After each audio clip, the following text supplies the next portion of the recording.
আজকের রান্নাটা বন্ধুদেরকে সাথে নিয়েই করব। সজনে ফুল, আলু, বেগুন আর লঙ্কা দিয়ে সিম্পল রান্না সজনে ফুলের চচ্চড়ি আর পাকা টমেটো দিয়ে চাটনি। মেইন কোর্সে থাকবে চিকেন স্টু। সবজি হিসাবে ক্যাপসিকাম, আলু, গাজর, বিনস, পেঁয়াজ, আদা, লঙ্কা আর রসুনগুলো আমি আগের থেকেই ছুলে রেখেছিলাম যাতে রান্নার সময় তাড়াতাড়ি সব করতে পারি। আর ঘরে আগের থেকে কিনে এনে রাখা ছিল চিকেন। ব্যাস, এবার সবজিগুলো এক এক করে কেটে নিই, তারপর রান্নার ধারে যাব। সজনে ফুল দেখে বোঝাই যাচ্ছে যে এটি বসন্তকাল। সারা বছরেই বসন্তকালের অপেক্ষা থাকি কখন সজনে ফুল পাবো। আমার সজনে ফুল খুব ভালোই লাগে, কখনো বড়া খাই, কখনো চচ্চড়ি করে। এদিকে আমার কড়াই গরম হয়ে গেছে, তেল দিয়ে দিলাম। তেলটা গরম হয়েছে কিনা চেক করে নিয়েছি। এবার ফোড়নে 5 ফোড়ন দেব, অল্প করে 5 ফোড়ন আর 2টো শুকনো লঙ্কা ছিঁড়ে দিলাম। গ্যাসের ফ্লেমটাও ঠিক করে নিলাম। এবার এক এক করে কেটে রাখা আলু, লঙ্কার কুচি সব দেব। একটু নাড়িয়ে নিয়ে ওই যে বেগুন ছিল সেই বেগুনটাকেও দিতে হবে। বেগুন দেওয়া হয়ে গেল। এবার বেগুন আর আলুটাকে ভালো করে নাড়িয়ে সমানভাবে মিশিয়ে নিতে হবে। এবার এক এক করে নুন আর হলুদ গুঁড়ো, ব্যাস মশলা হিসাবে এতটুকুই। আমি জিরের গুঁড়ো, ধনের গুঁড়ো বা রং হওয়ার জন্য সিমলা মির্চের গুঁড়ো কিছুই দেই না, শুধু নুন আর হলুদ, আর নামানোর সময় অল্প করে মিষ্টি। এবার একটু ঢেকে দিয়ে গ্যাসটাকে কমিয়ে দিলাম, ভিতরে ভিতরে হতে থাকুক। আর সেই সুযোগে আমি টমেটোগুলোকে ধুয়ে কেটে রেডি করে রাখি। ওদিকে আলু বেগুন মজে এসছে আর ফুলগুলোকে দিয়ে দিলাম। ফুল দেওয়ার পরে একটুক্ষণ কষিয়ে নিতে হবে, তারপরে জল দেব, তবে রান্নার টেস্ট হবে। যে কোনো রান্না উনুনে দিলাম, হুড়মুড়িয়ে সব কিছু নুন হলুদ মশলা দিয়ে কোনো রকমে সিদ্ধ হলো, নামিয়ে দিলাম, তবে তার রান্নার টেস্টও সেরকম হবে জলজলে। একটু না কষালে না সাঁতলালে রান্নার টেস্ট আসবে না।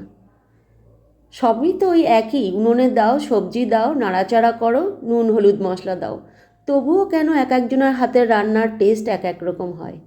ধৈর্য, ভালোবাসা, এইগুলো যতটা বেশি তুমি দেবে তত টেস্ট আসবে। ওটা হয়ে গেল।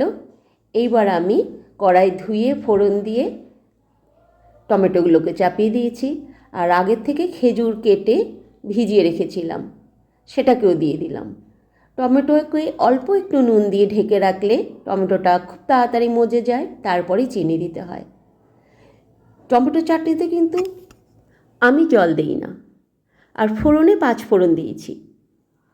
অনেক সময় চাটনি নামানোর পরে 5 ফোড়ন ভেজে গুঁড়ো করে দিলে আলাদা টেস্ট হয়, তবে আমি আদা ঘষে দিয়েছি, এর টেস্টটা অন্যরকম, খেয়ে দেখতে পারো। এবার মেইন রান্না। প্রেসার গরম হয়ে গেল, প্রেসারে সাদা তেল দিয়ে এক এক করে সব মশলাগুলো ফোড়নে দিয়েছি। শুকনো লঙ্কা, গোলমরিচের গুঁড়ো, গোটা এলাচ থেতো করে আর দারুচিনি, একটু জিরেও দিয়েছি। এবার আগে মাংসগুলোকে দিয়ে একটু সাঁতলে নেব, তারপর বড় বড় করে কেটে রাখা সব সবজিগুলোকে আমি দিয়ে দেব। সবজি বলতে ওই যে দেখিয়েছিলাম, বিনস, গাজর, বড় বড় করে আলু, ক্যাপসিকাম একটু বড় বড় করেই কেটেছি, নাহলে একদম গলে ক্ষীর হয়ে যাবে, প্রেসারে আর ধরছে না। আর আলুটাকেও বড় বড় করে কেটেছি, পেঁয়াজও গোটা গোটা কেটেছি, গোটা গোটা 2টো টমেটোও দিয়ে দিলাম, তাহলে টেস্টটা আরও ভালো হবে। নাড়ানো যাচ্ছে না, যাই হোক, একটা সিটি পড়লেই সব নরম হয়ে যাবে। লঙ্কা কুচিয়ে দিলাম, রসুন গোটা দিয়েছি, তবে আদাটাকে আর গোটা দেব না, আদাটাকে গ্রেটারে ঘষে দেব। নুন দিয়ে দিচ্ছি, আর যেহেতু কাঁচা মাংস সবজি কেউ দেয় না, কিন্তু আমি অল্প করে একটু দেই, মনের শান্তি। এবং শুনেছি হলুদটা হাইজেনিক, অ্যান্টিবায়োটিক, হলুদ দেওয়া দরকার। আর জল খুব বেশি দেব না, কারণ সব সবজি থেকে জল ছাড়বে। এইবার আমি আদাটাকে ঘষে দিলাম।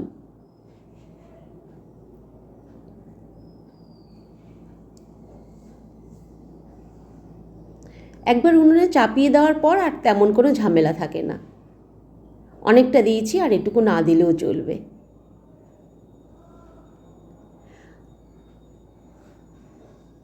বাটার আমি দুবার দেই, এখন একবার একটু দেব, আর যখন হয়ে যাবে নামানোর সময় আরেকটু দেব, তাহলে বাটারের গন্ধটা থাকবে। একেবারেই প্রথমে সব যদি দিয়ে দিই না, তাহলে আর খাওয়ার সময় ওই বাটারের ওই যে একটা সুন্দর ফ্লেভার, ওটা আর পাওয়া যায় না। ব্যাস 3টে সিটি হলেই নামিয়ে দেখব। হয়ে গেছে 3টে সিটি। এবার দেখি, দেখুন সবচেয়ে সহজ।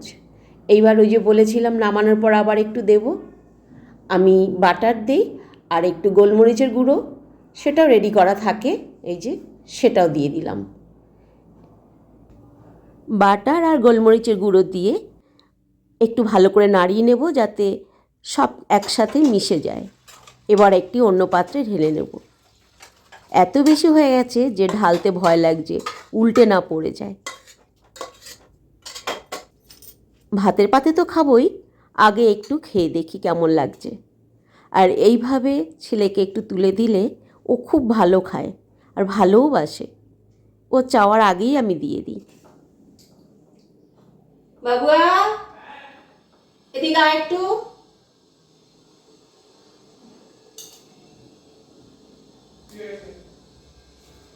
নাও, খেয়ে দেখো কেমন হয়েছে।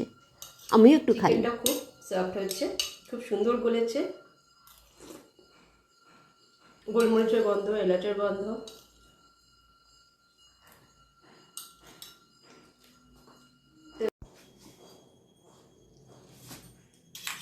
সজনে ফুলের চচ্চড়িটা কেমন হয়েছে আগে একটু খেয়ে দেখি।